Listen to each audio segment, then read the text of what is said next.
Vote चोर गद्दी चोर। स्वागत है आपका Bombay broadcasting corporation BBC Hindi news में। मैं हूं मानसी। हाल ही में हुए विधानसभा चुनाव के नतीजों के बाद विपक्षी दल कांग्रेस पार्टी ने सत्तारूढ़ भारतीय जनता पार्टी पर मतदान में गड़बड़ी और वोट हेरफेर के आरोप लगाए हैं।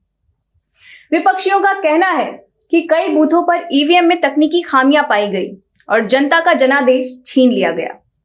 इन आरोपों के बीच देश में कई हिस्सों में लोगों ने प्रदर्शन करते हुए नारा लगाया, वोट चोर गद्दी छोड़। कांग्रेस मुंबई अध्यक्ष वर्षा गायकवाड़ और पूर्व पालक मंत्री असलम शेख ने अंधेरी मुंबई में इसका प्रदर्शन करते हुए ये कहा कि बीजेपी सरकार ने इलेक्शन कमीशन के साथ मिलकर वोट की चोरी की है। प्रदर्शन कर रहे पार्टी कर्ताओं ने आरोप लगाया कि बीजेपी वोट चोरी करके ही इलेक्शन जीत रही है। हमारे रिपोर्टर जावेद नकवी जी ने इस प्रदर्शन को कवर किया। आइए देखते हैं कांग्रेस नेशनल सेक्रेटरी हरगुन सिंह, पूर्व पालक मंत्री असलम शेख और अन्य पार्टी के लोगों ने क्या कहा।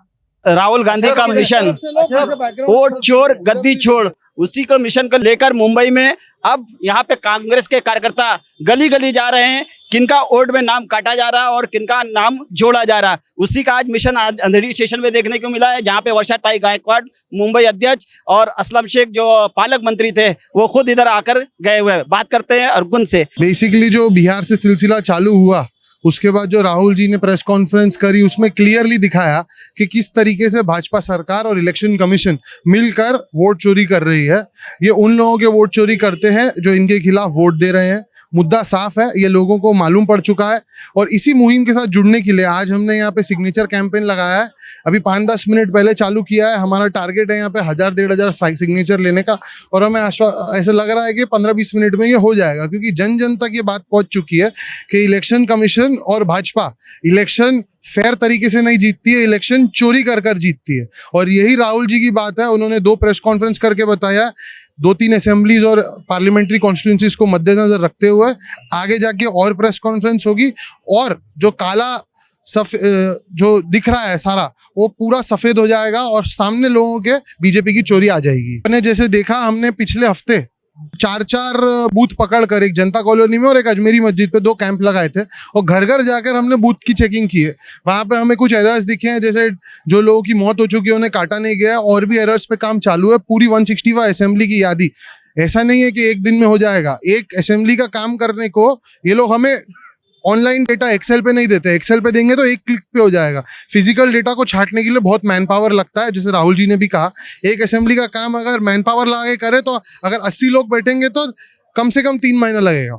फिर भी हम बूथ बाय बूथ जाकर ये चोरी पकड़ने का काम करेंगे और जो लोग के नाम काटे गए हैं हम उनको एनरोल करने के लिए फिर से वोटर कैंप लगा रहे हैं। आप देख सकते हैं जिस तरीके से देश को जो है एक एक करके बदहाल किया जा रहा है। देश के अंदर जो है जितनी सरकारी जगह है उसको बेची जा रही है।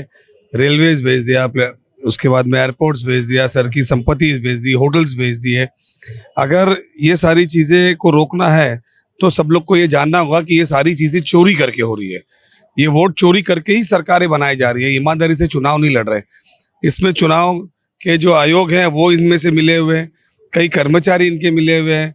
पूरा धांधल करते पूरे देश में इस तरीके से वो चुनाव जीत रहे हैं। हम चाहते हैं कि जन जन तक ये बात पहुंचे। राहुल जी ने खुलासा करके बताया कि किस तरीके से वोट चोरी की जा रही है, किस तरीके से इलेक्शन किए जा रहे हैं। जो लोग छोटी सी आवाज़ सरकार के खिलाफ उठाते हैं उनको सालों साल अंदर रहना पड़ता है, जेल में रहना पड़ता है। और जो लोग बड़े से बड़ा भ्रष्टाचार करते हैं खुलेआम रोड पे घूमते हैं। ये सारी चीजें रोकने के लिए इन चोरों को पहचानना होगा। अगर कांग्रेस यही 2-4-5 महीने 6 महीने पहले जागती तो इससे और फायदा होता। नहीं, कांग्रेस तो पहले से जगी हुई थी। हमको तो लोगों को जगाना है। हम तो इसी तरीके से स्ट्रगल कर रहे हैं, हम तो आवाज उठा रहे हैं। आपने देखा होगा चुनाव बार बार हारने के बाद भी हमने हिम्मत नहीं हारी है।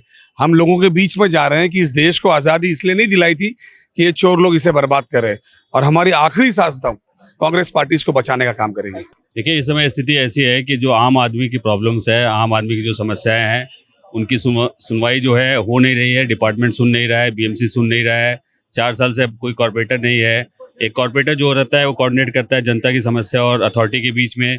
बस दुर्भाग्य से 4 साल से चुनाव नहीं हो रहा है, तो बहुत सारी समस्याएं जो है पाइल अप हो चुकी थी और आज उसका समाधान के लिए जो है वर्षा ताई के नेतृत्व में कांग्रेस का पूरा डेलीगेशन जो है कूपर हॉस्पिटल में गया। उसके बाद बीएमसी ऑफिस में आए और उनकी समस्याओं को निराकरण का जल्द से जल्द प्रयास किया गया है। देखिए, ऐसा है कि सरकार का काम है जो जनता की समस्याओं को हल करना। और बीएमसी जो है आज 70-75 हज़ार करोड़ का बजट है और आप हर जगह देखिए तो नाली की समस्या है, कचरे का प्रॉब्लम है, सीवरेज का प्रॉब्लम है, कोई सुनवाई नहीं हो रही है। और फंड का जो बात है वो तो एक अलग चीज़ है, लेकिन काम जो है ग्राउंड पे दिखना चाहिए। आप कहीं भी जाइए, बारिश का जरा सा बारिश हो जाता है, पानी जमा हो जाता है, तो ऐसी समस्याओं का निराकरण करने के लिए बीएमसी है जिसका बजट 70,000 करोड़ है। तो कहीं ना कहीं ये जो है लैकिंग हो रहा है और उसी को उठाने के लिए आज वर्षाताई के नेतृत्व में पूरा डेलीगेशन आया कांग्रेस का। ऐसी खबरों के लिए देखते रहें Bombay broadcasting corporation BBC Hindi news.